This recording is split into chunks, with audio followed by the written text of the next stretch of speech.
Sabres Live is presented by Seneca Resorts and Casinos. Nothing else comes close. We are going to overtime. It's the only place you'll find the Sabres in overtime these days is Sabres Live Overtime. And when you're serious about the game, bet on Buffalo at the only sports books in Western New York. Seneca Resorts and Casinos betting counters are open daily.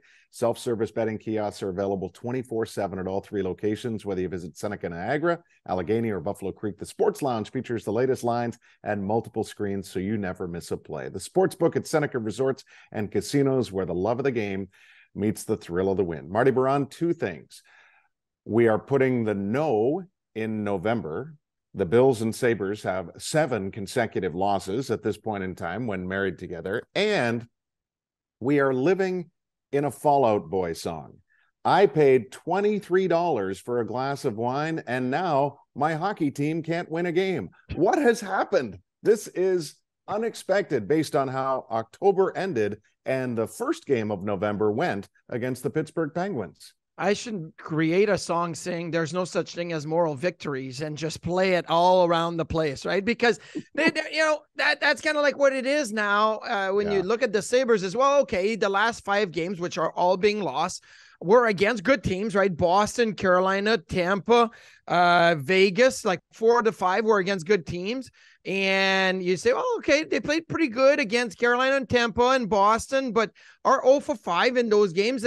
But there's no such thing as moral victory. You were sitting at 7-3 and looking at, wow, this is a great start after 10 games to now being 7-8 and middling like to the bottom of the Atlantic and bottom third of the NHL. Bottom third of the NHL, a game under 500 when there's a lot of extra points that are being won every night with overtime and shootout. The Sabres not able to do so. We talked about the problems St. Louis had not being able to get extra points when they lost 8 in a row. Well, Sabres are kind of stuck in the same pattern right now. And having lost 5 in a row after the Boston loss on Saturday night. Hockey Fights Cancer, by the way, that's why I'm sporting my reverse retro cap of hope and my scarf. The scarf was free. The cap was a gift, and the gift will give forward to the community when it becomes available for sale November 23rd at the Sabres store and at select Wegmans. So opportunity for that to, shine on, if you will. But the facts are the facts. And you're right. And I'm glad you mentioned moral victories, because what I was also going to suggest is I need to stop hearing about players playing well. And again, this is not personal. This is not a scathing indictment. We can only deal with the window of time that we're in, and we can only deal with the facts. They are 0-5, which is the worst of any team in the league, unsurprisingly. They have 2.4 goals per game, which is 28th. They are giving up 4.8, which is the worst. Their power play is saving their butt. Yep. It blanked out against Boston, snapping a run of 8 straight games with a goal, but it's still 13th in the league. But their penalty kill is 30th. It's crippling them. 15 goals against at 5-on-5. That's the most in the NHL at this time. We can go on, and I will probably interject a few of these throughout, but dare I say, the numbers kind of add up to 5 straight losses. Okay, so these are very easy numbers to comprehend, right? Last in goals against and very bottom in goals for. But then you say, oh, well, what the analytics are showing, because you know what? They played well against Carolina and Tampa and I didn't think they played well against Vegas, but even some players thought it was not a bad game, right? Tage Thompson said that. Maybe his point of view. I didn't think so. And Boston was decent, but okay, in the last 5 games, at 5-on-5, Buffalo's expected goals per game was 1.65. 1.65 goals per game expected at 5-on-5 in the last 5 games. Who's first in the league? That's 25th in the league, by the way. Who's first in the league? Vegas at 2.69. Vegas is a goal better than Buffalo in expected goals at 5-on-5 scoring, right? Okay, well, let's flip it the other way. Well, maybe they're playing well defensively. That's why they say, hey, we're playing good against good teams. Okay. In the last 5 games, Buffalo is 29th in expected goals against at 5-on-5 at 2.44. The top team, the LA Kings, at 0.94. It's a goal and a half worse than the top team in that same time frame. Mm-hmm. It's that there's no secret that if you're 29th in expected goals against at 5-on-5 and 25th in expected goals for at 5-on-5, Mm-hmm. maybe the power play can win you a game and the penalty kill can save you a game, but you're not going 4-1 in those 5 games.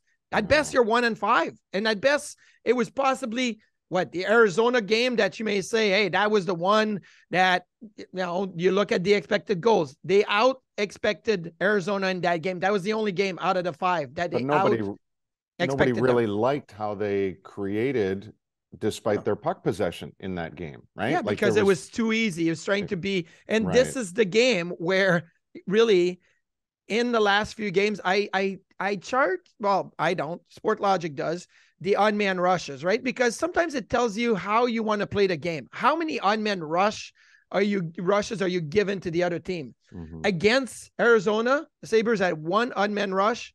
Arizona had 6. They were a -5. The only other game where they were a minus in that 5-game stretch was against Vegas, where they gave up 13 on man rush. They had 7. Mm-hmm. They gave up 13. So those 2 games, I feel like the Sabres, they've said against Arizona, well, Don Granato said, we want an easy game. Against Vegas, we played their game. We played in their hands, right? Mm-hmm. Well, in the end, maybe you win a game out of the 5 because your power play saves you, but 5-on-5, your numbers are bad.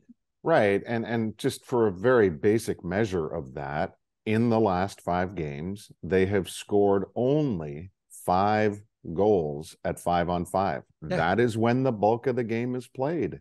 And if that doesn't change, you're going to have star-worthy performances from your netminders and still not come up with wins. That's just the reality of today's game. You have to score. That's why when the calendar turned to November and they had the big comeback win against Pittsburgh, the reason, they were sitting there with the record that they had was because of their ability, yes, to continue to ride Tage Thompson. And he's doing everything humanly possible. But there was balance. So, Marty, what is, I know we've got a lot of different questions pertaining to each position and which is most impactful in this losing streak, but I'll bring up some individuals just out of the sake of curiosity for your opinion here. Peyton Krebs is now goalless in 26 games. Mm-hmm. Jack Quinn has 1 goal in 12. Casey Middlestat has 1 even strength point the entire season. And Victor Olofsson has no points in his last 4 games on the ice for 6 goals against and only 1 goal for. These are, am I cherry picking? Sure. But I'm curious, when I say these things, what kind of response it prompts from you on each individual. Okay, well, what it prompts for me is, let's just look at the Boston game, which is the most recent game in my mind to look. I remember Peyton Krebs in the slot looking for a pass option. Shoot, Peyton. And he's talked about it on Sabres Live about how he's wanting to shoot more, but I think that he's reverting to some old habits. And there was a time where he started to shoot more, 6 shot attempts, 7 shot attempts in the game. There was a 3 or 4 games stretch there where he was shooting the puck more, now looking to pass, right? So that to me is one. You mentioned Casey Middlestat. We see the jump that he has killing penalties. Where's that jump 5-on-5? Is there too many players on the ice 5-on-5 that he overthinks and doubts himself that he can take a step forward and attack the net? He's played mostly in the corners. That's where I see Casey Middlestat digging pucks out of the corners, the offensive zone. Where's the slot? Where are you making yourself open? And I think with Victor Olofsson, after the Vegas game, when Don Granato said, our more experienced players are the one that failed us in this game. We looked like a young team because our more experienced players didn't really give what they were supposed to give. Mm-hmm. The first guy was Alex Stuck on that list, and we talked Jeff Skinner a little bit, but that they're going to have some bad games. It happens to everybody, of course, right? But somebody that I feel needs to give more as an overall game is Victor Olofsson. So now there's times where he's going to score 5 goals in 5 games, and we're going to say, well, Victor is what it is. He's a goal scorer. But right now, you got to give something more. I remember, and quick story, Duffer, Danny Briere and I were in Philly, right? And Danny was struggling. A reporter came to me and said, Marty, what do you see in Danny's game? And I said, I think Danny's staying a little bit more on the perimeter. But the thing with Danny is that his game doesn't allow to say, hey, if I don't score or if I don't produce, then I'm going to give a big hit. I'm going to block shots. I'm going to kill penalties, right?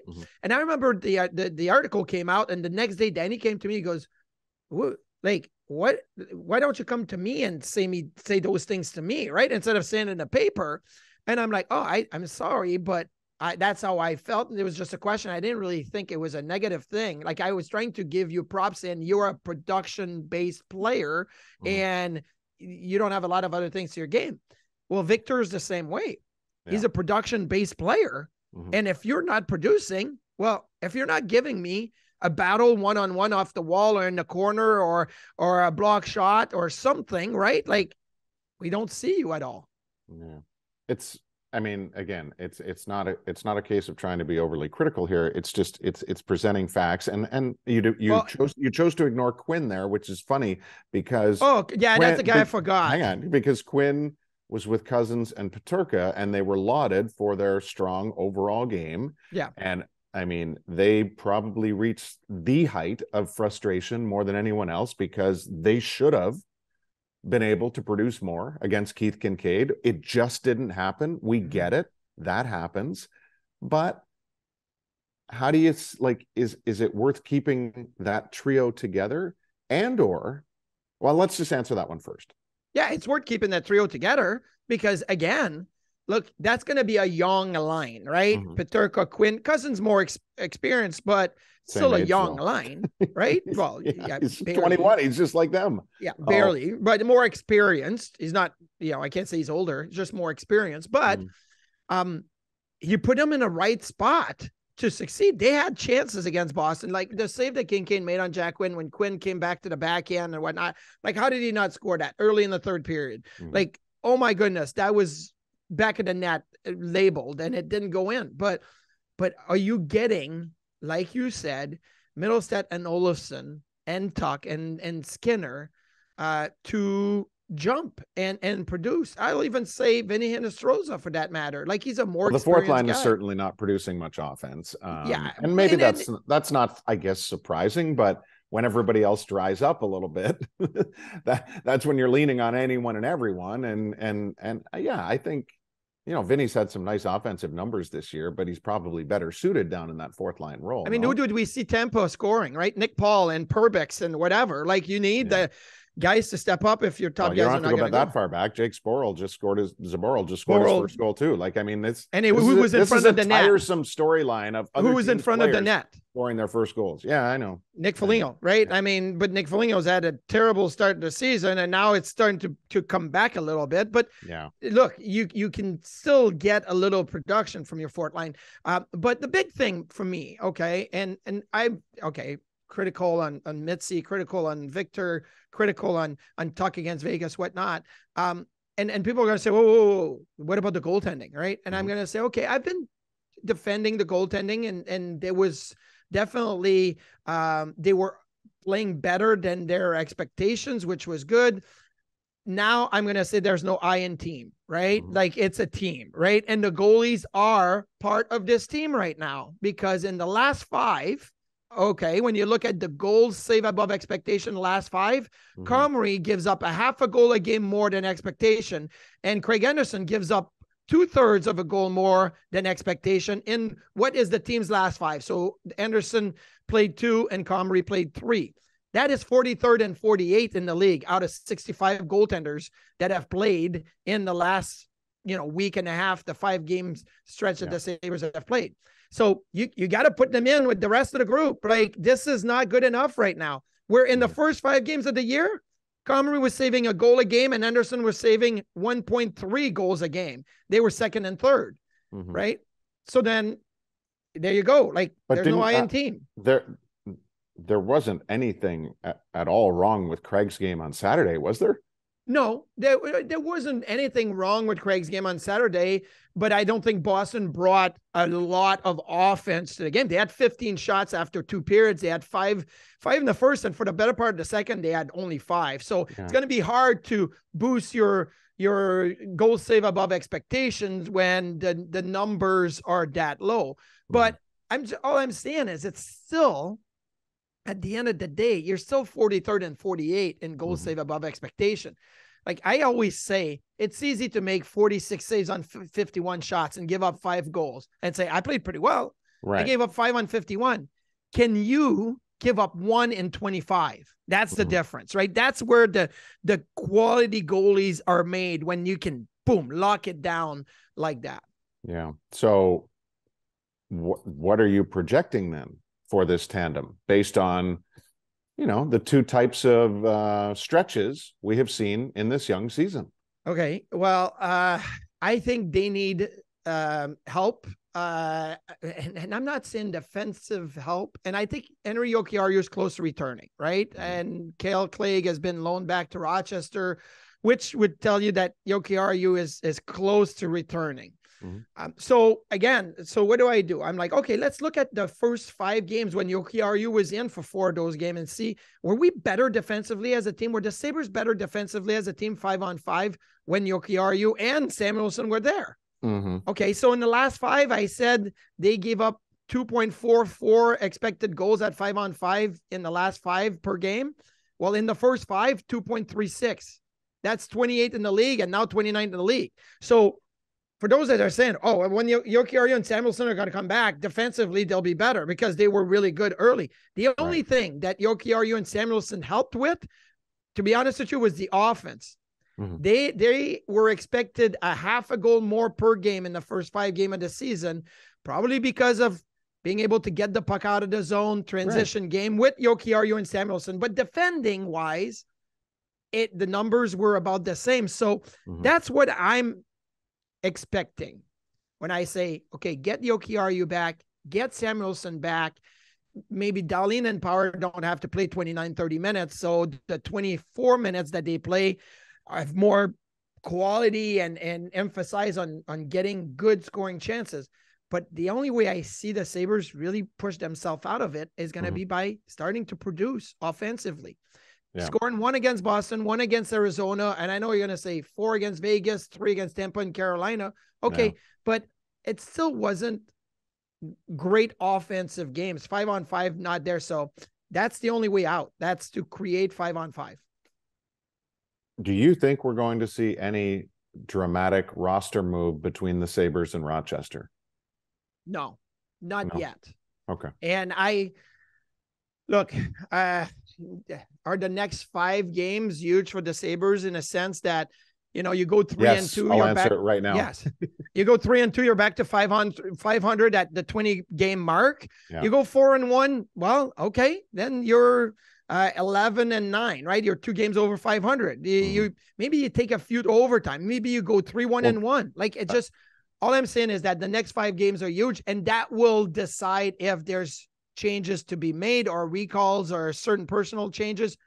Right now, I don't see it until the next 5 games. Okay. So I won't push you on it then. Well, no, but are you thinking more of a veteran recall and then maybe a Quinn and Krebs going? It has nothing to do with who would come up and everything to do with who is still eligible to go down, because that's now the worry. When you have a team that's not scoring, people immediately go, well, Krebs is still eligible. Maybe he needs a confidence boost. Quinn, while maybe playing well, isn't producing yet. So maybe he needs a confidence boost. And then there's JJ, who everybody seems to love everything about right now. And I'm not here to pick holes in him. I'm just like, anybody and everybody is able to step up here and add a little bit more to the offensive plate. Or maybe we should just spend the entire time talking about Tage Thompson. Like, honestly, what are we witnessing here? We saw it all through the final couple months last year as he stayed among the absolute league best in scoring to close out his year. And he's doing it again now as a top 5 goal scorer in the league. Well, if we just talked about Tage Thompson, we'd be like talking about, all the rainbows and all the lucky charms that exist, right? Go ahead. Yes. What number does he wear? 72. Happy 72nd birthday, Gilbert Perreault. That's true. You're right. Maybe that's I needed to get boost. that in there. Maybe that's the boost that we need, right? But no, I mean, Tage the guy is unreal. Yeah. Like from the goalie scored shorthanded against Boston of willing himself past David Krejci and around Keith Kincaid, and the same way he did that against the Oilers, which I had already Detroit forgotten. From the slot, remember? For Detroit from the slot, the bing, bang, boom. Oh my gosh. So I've already forgotten so many good goals because he has scored highlight reel goals this year. He's made highlight reel plays. He is, wow. If people thought, oh man, Tage has a slow start, right? And I asked Don Granato that question before the Chicago game. Is Tage putting a lot of pressure on himself? He goes, all the time. And I think Tage still puts a lot of pressure on himself, even though he's producing where he is, because he wants to win games. You can hear in his voice after the games. So what else is left then to discuss really quick here? Because you had a lot of questions coming into this podcast as far as, is it the offense? Is it the defense? Is it the goaltending? Like, how much closer are we? And was there any takeaway from Don post game against Boston? Because it sounded like he felt that there were some unfortunate individual moments that shifted the game in a way that he's now going to try to circle back with these players and say, this can't happen in this situation. All the while, he was recognizing, like we were, it could have gone differently if they just cashed in on their chances, So absolutely. So there's two questions that I have. One, even though the defense have been mostly injured, and that's been the focal point, right? No Dahlin one game, no Lyubushkin at some point, no Samuelsson and Jokiharju for now the better part of what these 15 games have been. I really don't think the defense is where the spotlight should be or ever been. Power and Dahlin almost played 30 minutes against Boston, and I thought controlled the game when they were on the ice. And so half the game you have it under control. I do think the offense 5-on-5 is nowhere near it needs to be. Okay. The goaltending has to be better, but most importantly, they're at a crossroad right now. And I'm very interested to see what they do against Vancouver on Tuesday night at home, right? Before going to Ottawa on Wednesday, because I feel like the puck possession game is a great way to play the game when you have players that are good at puck possession. Meaning Dahlin is good at puck possession. Power is good at puck possession. Tage Thompson is good at puck possession. But when Rasmus Asplund gets the puck on the wall and he tries to hang on to it an extra second and look for, the center, low center, or the net front D to come up the ice, I'm thinking, Rasmus, your play is off the wall and out now. It's simple. And I'm really interested to see if, as Don pointed out after the game against Boston, if the team structure shifts a little bit and it becomes an individual structure where some players are allowed to do certain things and some players are not. And I always felt like that's the way I remember it. Like, you give a little bit more leeway to certain players to make plays, and maybe mistakes are going to be made, but some players don't have that room for mistakes. And I feel like right now, everybody's had the room for mistakes, but that may shift in the way that Don Granato sees where he wants his team to go. Yeah, everything we've just said, it paints a picture of where they're at, which is for the last 5 games. The one stat that I didn't use yet was kind of ties in with what you were just saying, and that is, despite the 5 straight losses in that window, they are top 5 in the league in shot attempt percentage at 5-on-5. So to your point, they've got the puck, but you need the right guys with the puck to actually finish the plays when you're possessing. So does your analytics department tells you, hey, this is about as bad as you can come out in a 5-game stretch with having all the metrics go your way? Do you stick with it because long-term it's going to work? Now, this is where my eye test doesn't match the numbers. I say, hey, maybe the numbers hide a little bit of what is actually going on. And that's where the discussion, I know Kevin Adams and his hockey department, They talk about it all the time, and they have to be in agreement. Everybody, if the analytics department and hockey strategy department says we're fine, but coaching staff says I'm looking at the games and reviewing the tape, we're not. They talk it over and they come up with a solution, right? Do we stick with it or do we change some things? Me personally, I wouldn't stick with it. I would change some wrinkles to it, but maybe they decide, hey, it's like winning 10 in a row, but your metrics are all on the wrong side. You know, it's coming back to kill you at some point. Well, this could come back to be successful as well. I'd like to give a tip of the cap to Beck Warm for a sensational showing this weekend. I know it may not feel that way without a victory in either of his 2 appearances with the Amerks, but to endure the travel and enter a awful situation, which was a flu-ridden crease and, you know, trying to hang on for dear life in the 3rd period on Friday, and then play spectacularly, I thought, in Belleville on Saturday, only to lose in a shootout. He's now back to Cincinnati, and I hope he takes with him a ton of confidence from 2 points well earned for the Amerks, given their goaltending situation. And even though I never got to meet him, I did love the transaction. The e-bug was in effect on Saturday. The backup for Beck Warm was Leaf Hertz, who was playing Canadian college hockey in Durham region, and, you know, got brought down the highway to back up. He's been released from his tryout, but I'll tell you what, it's amidst the chaos, I'm sure there were some great memories for those guys. Yeah, and once again, they're like looking at e-bug in Rochester and looking for goalies. The flu ridden crease was tough with UPL, Malcolm Subban, and then Michael Hauser, all kind of Hauser Friday night actually cramping up, right, Duffer? Yeah. So Beck Warm coming in, that was a great story. Now, I don't know if that's like about to wrap up the pod, but there's a couple of... I'm leaving. Like, last tidbits are always for you. So, now. Okay. Hockey Fights Cancer Saturday night, so many... amazing story. Melissa, Sophia, the whole, like we find out so many loving people, right? That have either are in the fight or have lost their battle or have won their battle. Like, it was just amazing to once again feel all this love and these people that are supporting one another. It was awesome. And I'd be remiss to not talk about Börje Salming in Toronto and what an emotional weekend it's been.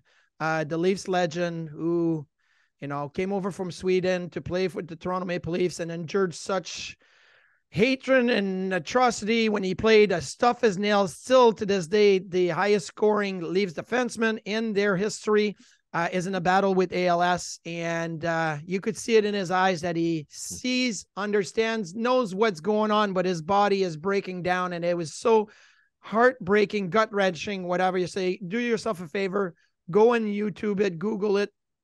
The ceremony on Saturday night was beautiful, and Daryl Sittler in tears and Lanny McDonald in tears on Friday night, and the Leafs starting 6 Swedes Saturday at their home game is a good salute to Börje Salming and what he's done for Swedish hockey players.